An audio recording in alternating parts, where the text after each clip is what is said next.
This is the Storypunks podcast, the show where we talk about all the punks, so steampunk, dieselpunk, cyberpunk, and all the other punks. Today we're doing something a little experimental. I'm going to share the Storypunk salon session we did over in the Facebook group at facebook.com/storypunks, but it's actually in the group of that page. So you go to facebook.com/groups/storypunks. That right there is even something that could be in flux. I'm just trying to figure out the best way to roll out this awesome book club that I hope a lot of people are into. It's something I always wished was more prevalent, and I've just never really found one where I could see video, where I could participate. And so that's what I'm trying to offer here. So with the understanding that this is just barely coming out of its cocoon and it doesn't know how to fly yet, I would love to share the first session with you. Jesikah Sundin from episodes 31 and 32 joined me for this, and she is really why this carried off so well. And everything else I'm going to discuss in this intro as learning points and things, those are all about me and figuring out the tech side. This is still a wonderful discussion, but again, the whole setup is still an embryo. And I would love to share this with you because we have so many creatives, so many makers, and so many authors and people doing their own experimental things that I would love to just be a little vulnerable and share this even before it's in its ultra polished form that I see for it. So this will be in two parts because the salon is 1 hour every other Monday. And so it's an hour-long discussion. As I've explained in previous episodes, it just makes it easier for me to get through my workflow of creating the audio, the video, uploading it, all that good stuff.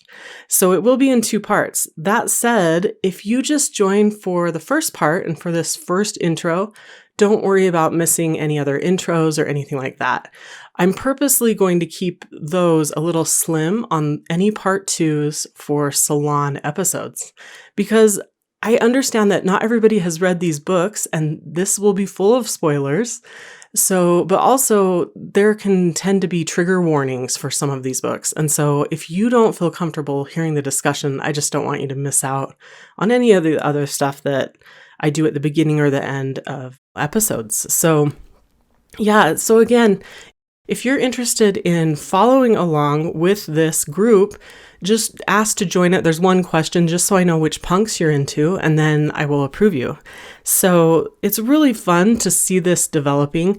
In this first episode, we didn't have any comments, and I was looking for them. I'm still working on how to interact in that way, but there were actually people commenting, and I just wasn't seeing them on my screen. I've got to sort all that out. But I'm so excited to see more and more people come to the group. If you have any feedback along the way, please send that to me through the newsletter. That's how you can email me. So you go to storypunks.world/newsletter. Or you can just go to the Facebook group and leave a comment. And if you don't want to join the group, no big deal. Just post it to the regular Facebook page. And if all of this is sounding weird and you're just not really into Facebook and all that stuff, please know that I'm also looking into simulcasting, which just means I can send the same broadcast to multiple channels that you may prefer over Facebook. And we'll be sorting all that out and iterating, trying to get better with each of these salon episodes.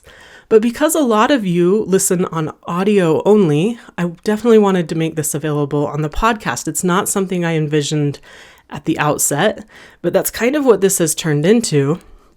If for some reason it ends up not being preferable to most listeners, then, we'll adapt later. But thank you for being part of this experimental part of the Storypunks podcast development.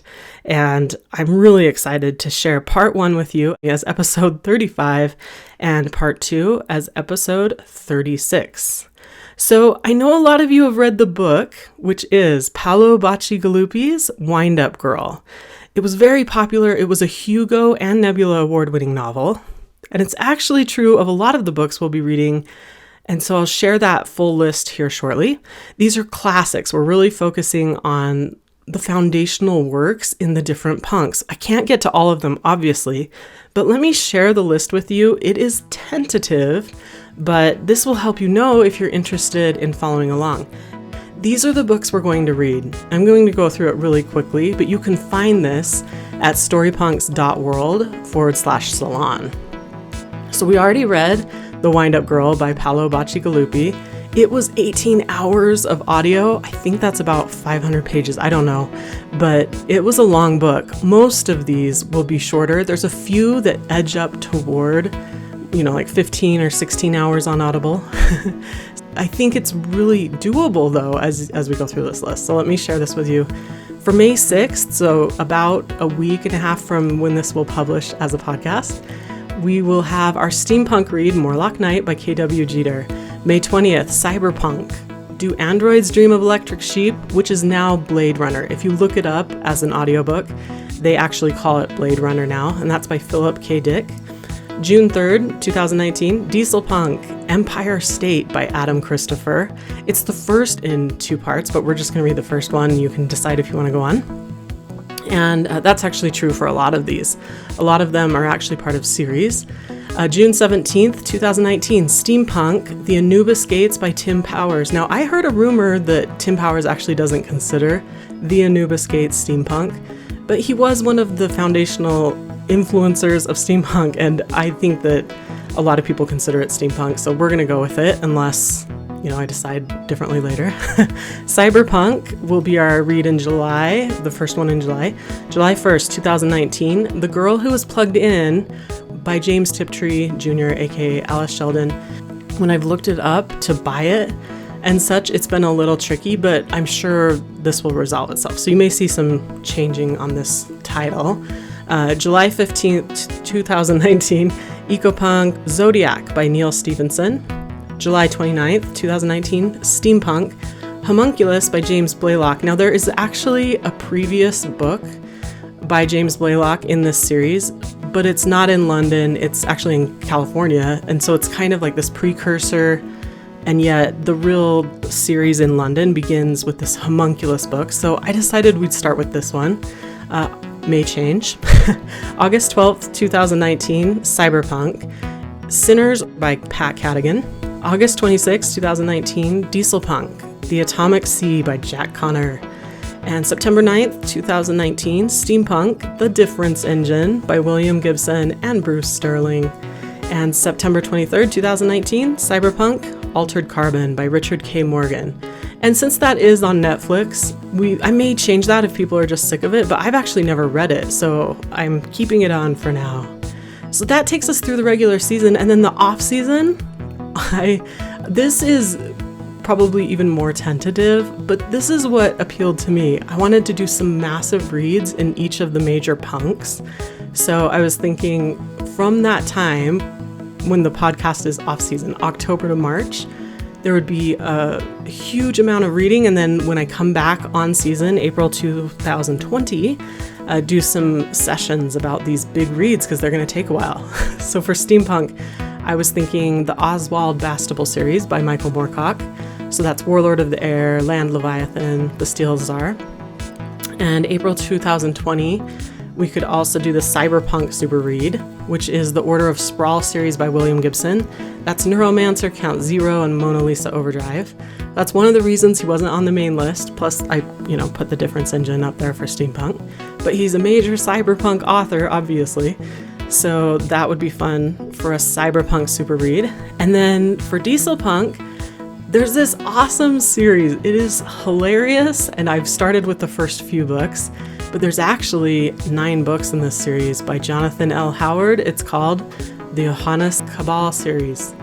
And it starts with the Necromancer, the Detective, the Fear Institute, and so on. There's so much awesome stuff in these books.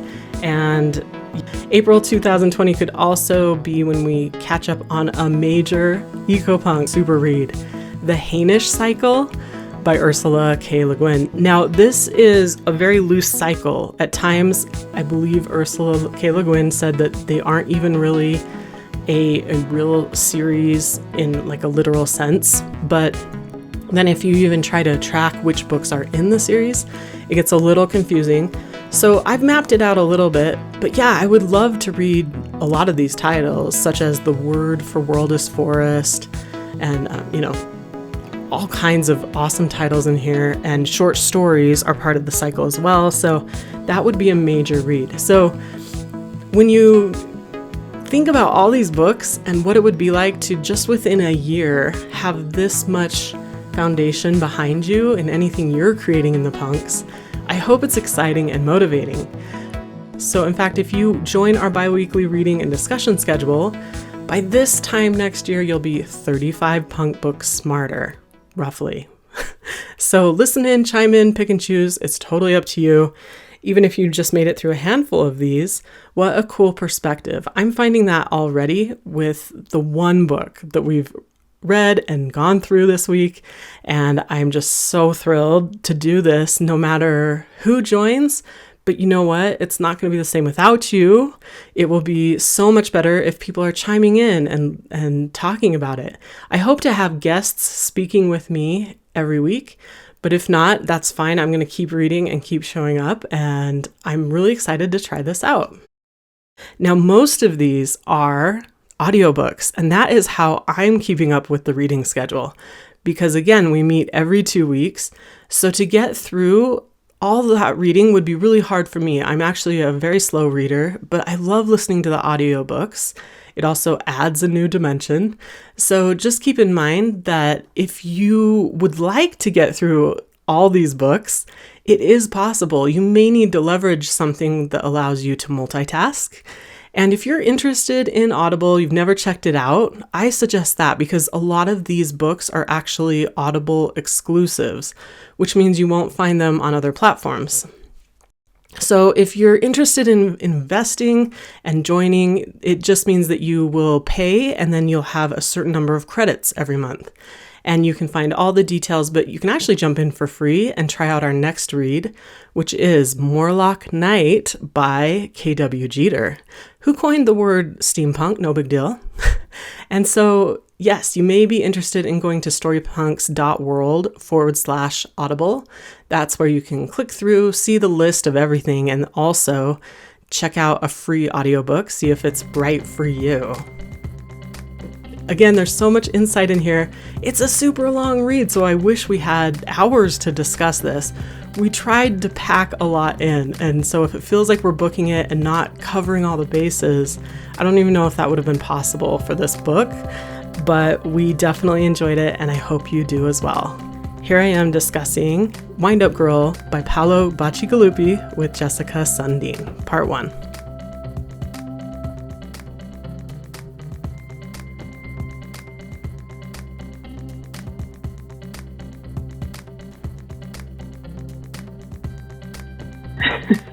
Welcome and happy Earth Day. Thank you, you too.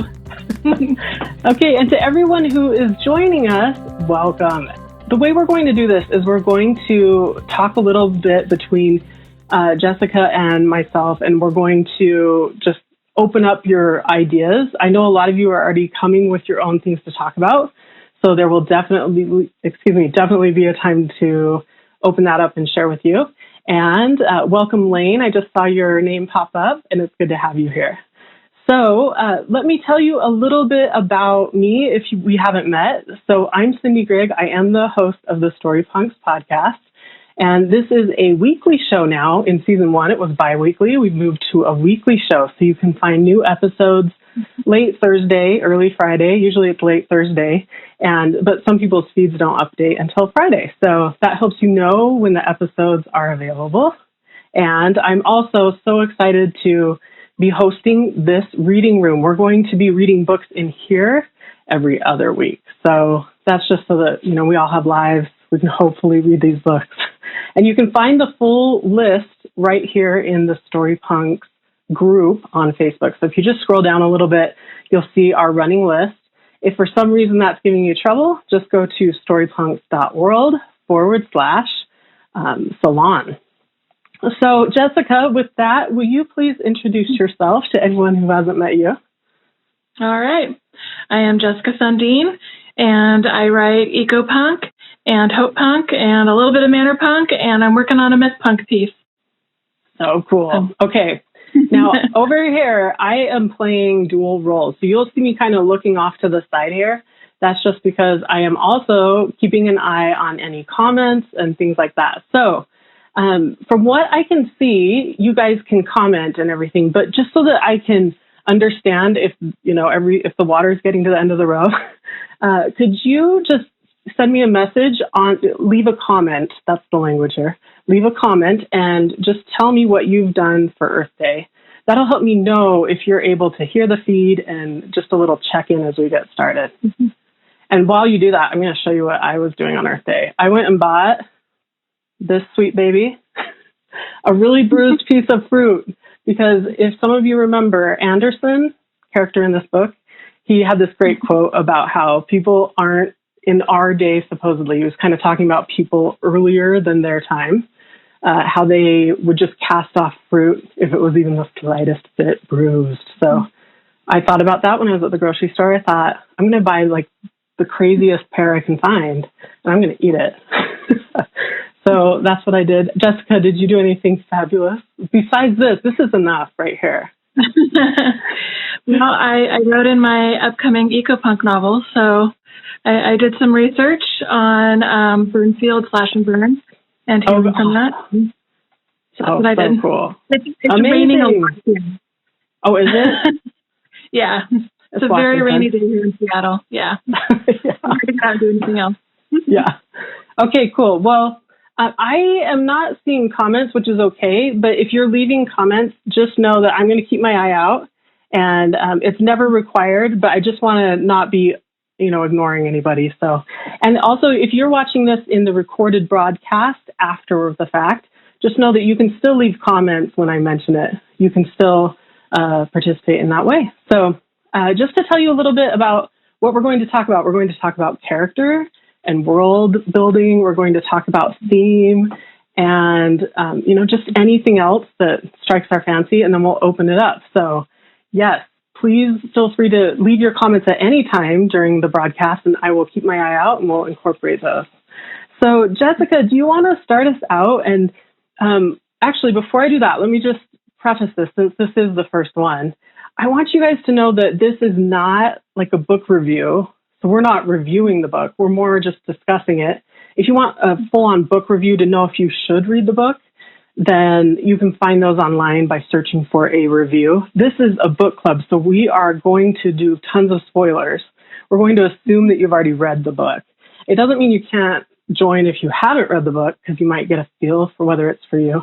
But just know that you may hear stuff. And it's just like if you all read the book and got together for a physical book club. So, and then the other thing is sometimes people have different experiences where they could have a trigger. And I really want to put that out there for this book. Mm-hmm. While I found a ton of value in this book, it is full of triggers for like sexual trauma.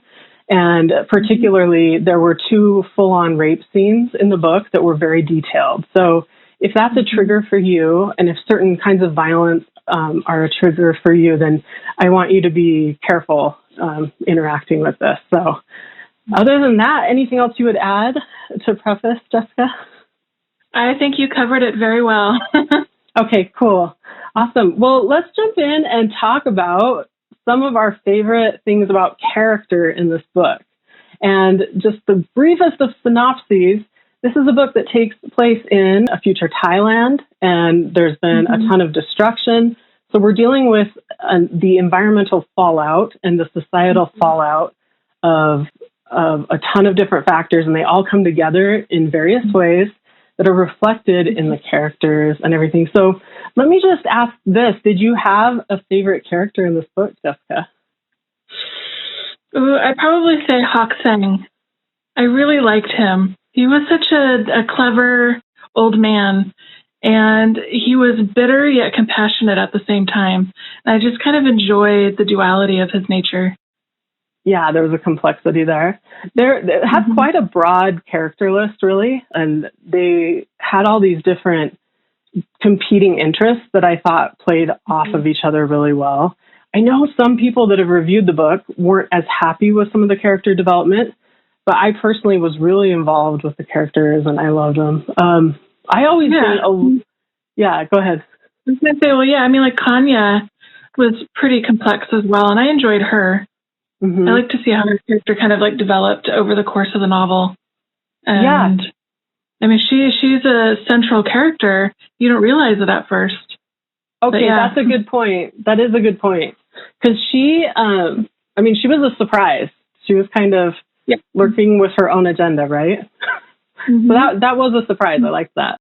All the women were really interesting to me. I just wish there had been more of them, but I always wish that. I know, me too. That's dystopian. It's like hard to find a good cast of women. Yeah. And, it was about the Windup Girl, so that's really important.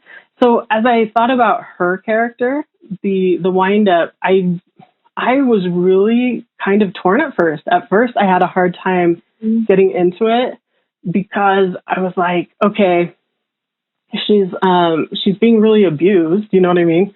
And I wasn't quite sure what the message was. I wasn't quite sure if this was supposed to say, this is what happens when everything falls apart, and that women will be even more mistreated. I just wasn't sure, and I was like kind of uncomfortable for the first, I'd say, third of the book. And then I started to really have some different ideas, but I don't want to talk over you. Were you going to say something there? Oh, no, I agree with you. I read the book 10 years ago, or when the book came out, that year it came out, whenever that was. And so rereading it, I kind of absorbed things that I hadn't absorbed the first time.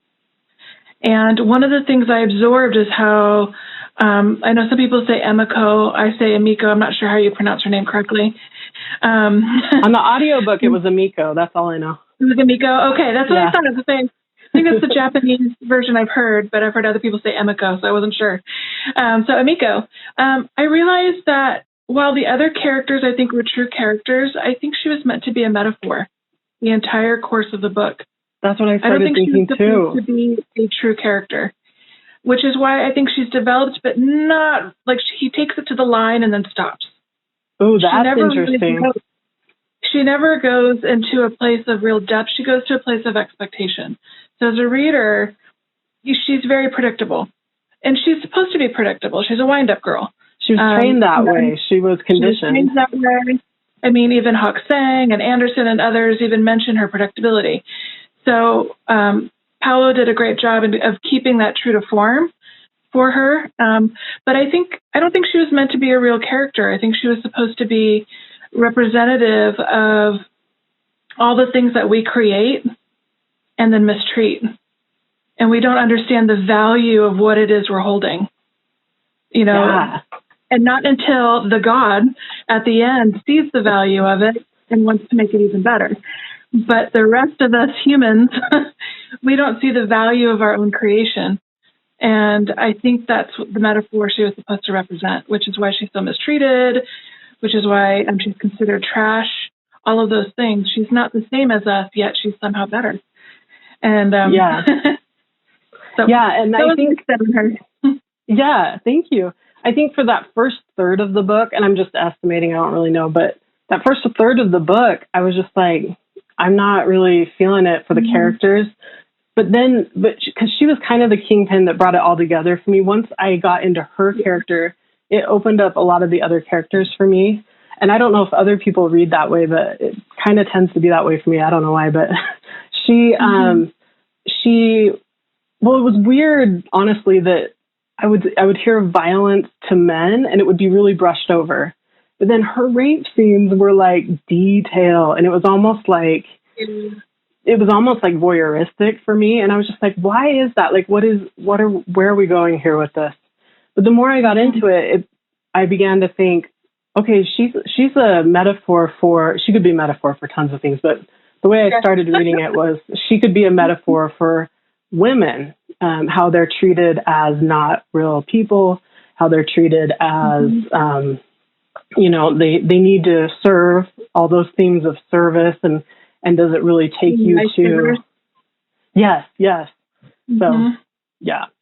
So once I started reading it that way, and then kind of when I got comfortable with that, then the story opened up and she started to take on these tensions within herself, like, oh my gosh, I want to get away, but then I'm programmed to obey. And then it really started opening up for me. So I did read online.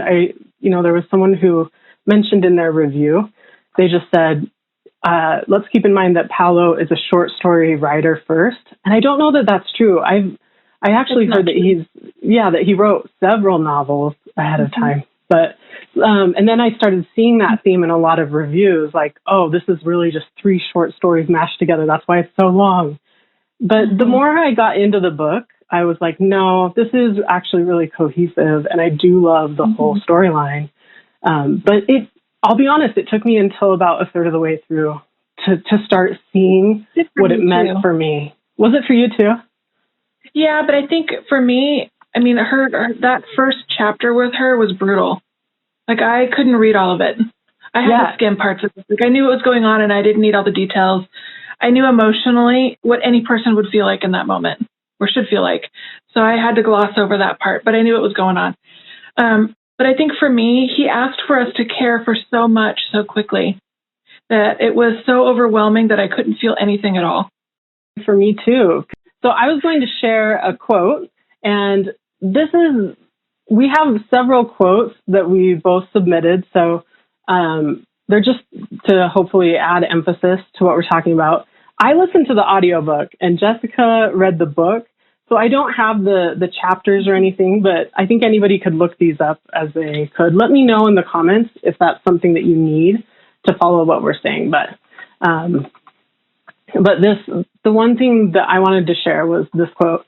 She is a genetic dead end doomed to a single life cycle, just like soy pro and total nutrient wheat.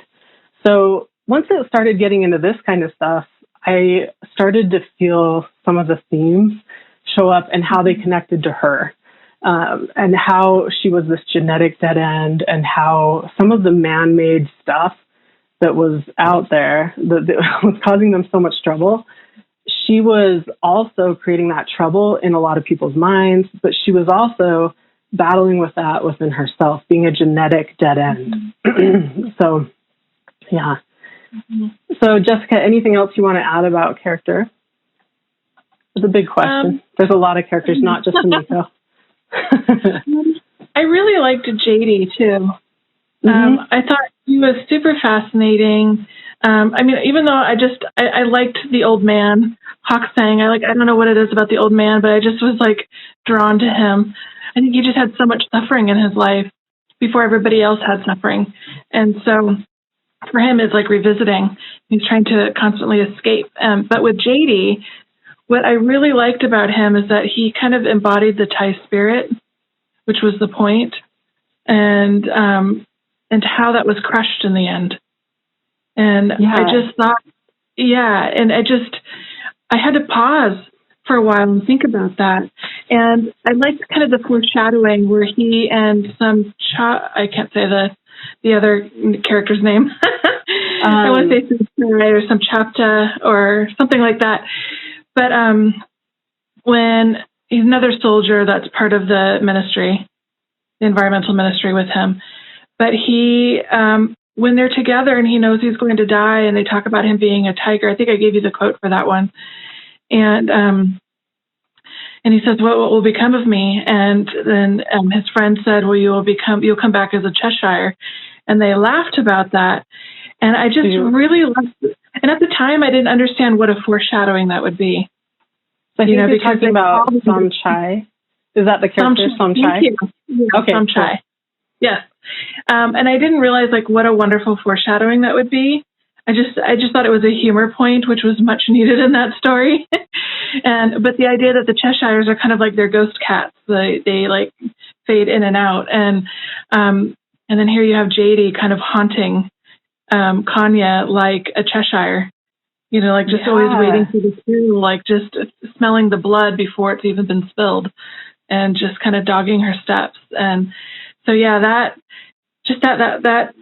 part with him, that he is both light and dark, and how he showed the light at the first half of the book and then the dark the second half, was really interesting.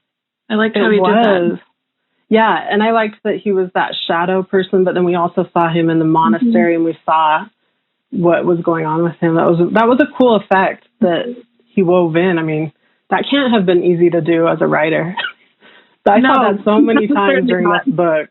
Yeah. Mm-hmm. Okay, so this quote that you're talking about, I can share that. So, some shy shrugs. You were always a tiger. It's in your nature. I knew that when I came with you.